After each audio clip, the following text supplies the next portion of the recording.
Shalom. Okay, this should be your second video that you're watching on Tuesday. This is video number 6, which we're going to cover. First, we're going to review what we've done in the last video, the video from yesterday, and we're then going to talk about whether or not Hallel is a Torah obligation or a Rabbinic obligation.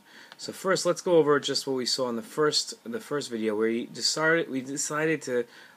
started to discuss whether or not one is allowed to interrupt in Hallel. Okay, that's the discussion here and the nature of our Gemara. And we talked about, to start off, is what the nature of Hallel is. And yesterday you should have texted me what the nature of Hallel is, and we talked about Hallel is a response to tragedy overcome. Right, and that's we remember how great Hashem is, the salvation that He gives us, the fact that He's always close to saving us, and that we Hallel is also an idea, so is Megillah, of teaching the next generation. Okay, those facts that Hashem is always there to help us. Okay, now we're going to look at what the idea is. We asked what the idea was behind Hallel, and how it's possible the Gemara could contemplate the idea that publicizing a miracle that Presumei Nisa would be more important than a Torah obligation. This video we're going to look at is whether or not Hallel is a rabbinic obligation or a Torah obligation. We're going to look at both sides of the argument. Okay, we're going to be looking at the Rambam and the Ravid, and then we're going to see a Maggid Mishnah that's going to give us a sum up, and then we're going to have a question that we think about. After each source that I read, I'm going to have you text me what that source has just said. Okay, now I do that to assess whether or not you're really paying attention to these great, amazing videos that I make for you. Okay, so we're going to be looking at our source sheets at source number 5 and source number 6. Okay, source number 5 and source number 6. And the first comes from the Sefer HaMitzvos. Now, the Rambam has a book that he wrote of the 613 mitzvos. We've seen it before, called the Sefer HaMitzvos. And this Sefer HaMitzvos starts off with 14 rules of what gets counted as one of the 613 mitzvos. And the Rambam addresses the idea of Hallel. We're going to see that the Baal Halachos Gedolos, which is another Rishon, counted Hallel as one of the 613 mitzvos. The Rambam starts off as follows. This is source number 5, and the Rambam says, "Hashor sharishon shein roi limnos bechlal hazeh hamitzvos shehein midarabanan." The first rule is that we can't count among the 613 mitzvos any rabbinic commands. Makes sense, right? 613 Torah commands, can't have a rabbinic one in there. Do ki zeh inyan lo haya roi l'orel alav leboro ki achar shehaya lashon hatalmud sheish meos v'shlosh mitzvos nemru lo l'Moshe b'Sinai. Right, so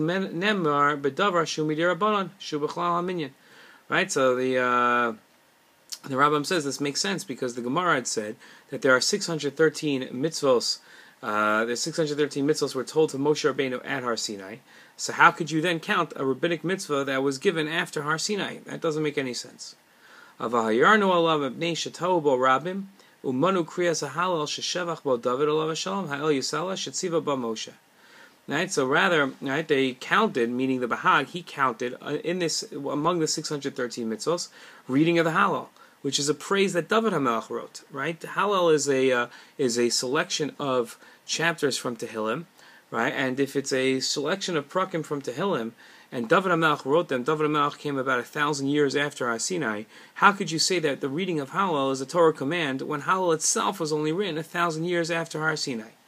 That, the Rambam says, makes no sense, and he reiterates his points in source number 6 in his Mishnah Torah, where the Rambam says in Hilchos Chanukah, where he delineates the laws of Hallel, and he says as follows: "V'lo Hallel shel Chanukah bilvad hu shemidivrei sofrim."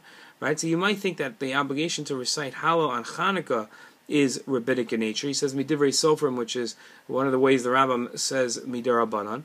So you might think that Hallel on Chanukah is midarabanan because, after all, Chanukah itself is midarabanan.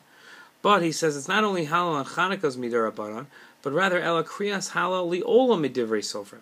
Hallel is always a rabbinic command. So the Rambam here in source number 5 and source number 6 says that Hallel is always midarabanan. Now, what I'd like you to do is text me what you've just gotten out of source number 5 and source number 6. Meanwhile, I'm going to go on to source number 7. You can pause it if you'd like to send me the text and then continue afterwards. The Rambam said, this is not source number 7. Now, Source number 7 is the Ravid. The Ravid was another Rishon. He came about 100 years after the Rambam. And the Ravid argues with the Rambam here and there. And if in your copies of the Mishnah Torah, you'll see when you purchase your own copy of the Mishnah Torah, you take one off from the shelf, you'll see that the Ravid frequently is quoted as arguing with the Rambam, and his arguments are listed as hasagos, like notes. It's like a footnote to the Rambam, and he says, here's where I disagree.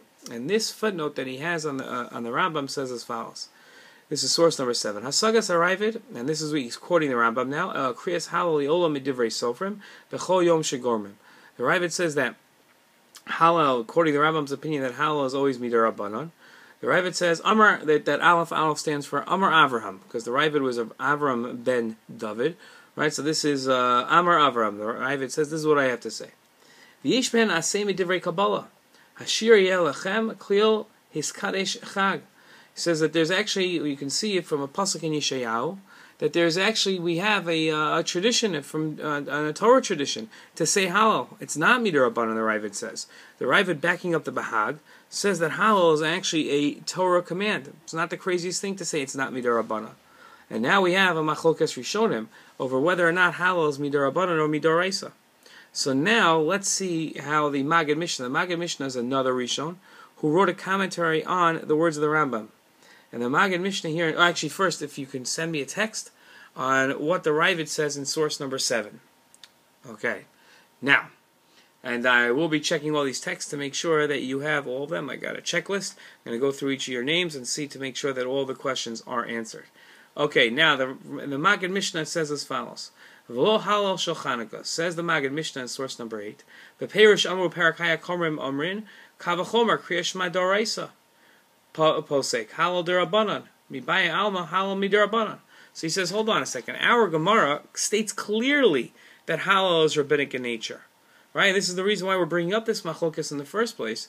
Hallel, by definition, is midarabanan. Our Gemara says it. Remember, our Gemara says if you can interrupt for Shema, which is daraisa, you can for sure interrupt for Hallel, which is derabanan. So it's clear that Hallel is midarabanan. Right? That's what it says here. Right? So the Gemara says, how could the Ravid come along and hold that it's daraisa? And Visham Bistamis Kiro Ama B'chol Zman Hu Derabanan. V'yesh Mefakfim B'zeh V'omrim Sheyesh Menu Min HaTorah. And there are those that argue, says the Maggid Mishnah, and say it's from the Torah. Seems very difficult. If the Gemara calls it Midarabanan, how could anybody come along and say it's Midaraisa? V'avar Avram Zal Kasav B'Asagos. Right, and he quotes the Ravid now, and it says Amar Avram V'yesh Ben Aseh Midivrei Kabbalah Hashir Yeh Lachem Klil Hiskadesh Chag. Ube'emes. Now here's his explanation. Right, like we saw yesterday, the prophets instituted that whenever there's a tragedy overcome, right, that we're redeemed from that tragedy, so then we should say Hallel. So he says that actually the Rambam's opinion is as follows. Hallel, really the obligation to say Hallel whenever we overcome a tragedy, right, that actually is a Torah command. Not so crazy, that's a Torah command. But specific dates, whether it be Pesach or Hanukkah or Sukkot, those dates, that's the rabbis instituted them. So when you wake up on Hanukkah morning and you say, do I have a Torah obligation or a rabbinic obligation to say Hallel, the actual obligation of saying Hallel on the specific day of Hanukkah is a rabbinic obligation. But Hallel, as a general idea, is a Torah obligation. That is the Maggid Mishnah's explanation. Okay, so now what I'd like you to do is text me the Maggid Mishnah's explanation. Meanwhile, I'm going to go on to this halacha in the Rambam in source number 9. The Rambam says as follows: Mitzvah lo'hodia lebanim v'afil lo shal lo shnemar v'gadet lebincha.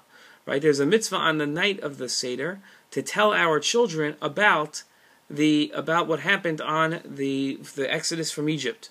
Right, that's a Torah obligation to tell our children about that.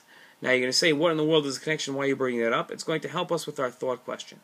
And here is our thought question. I'd like you to send me what you think might be the answer. You can work on this with your chavrusa. That's why you have extra time for these videos.